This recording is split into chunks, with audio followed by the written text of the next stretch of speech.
Good morning students. Result से related एक breaking news आ रही है कि GNDU इवन सेमेस्टर एग्ज़ाम्स का रिज़ल्ट आ गया है।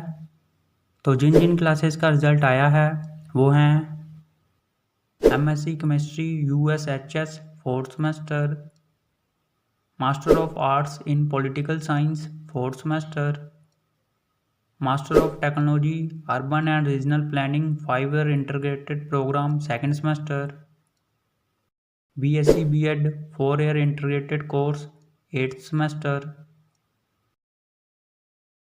तो सभी स्टूडेंट्स GNDU की ऑफिशियल वेबसाइट पर जाकर अपना अपना रिजल्ट चेक करें gnu.ac.in पर।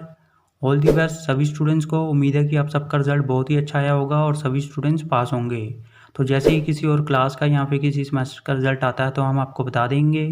तब तक इस वीडियो को लाइक कर दो, शेयर कर दो, चैनल सब्सक्राइब कर दो और बेल आइकन जरूर प्रेस कर देना। Thank you.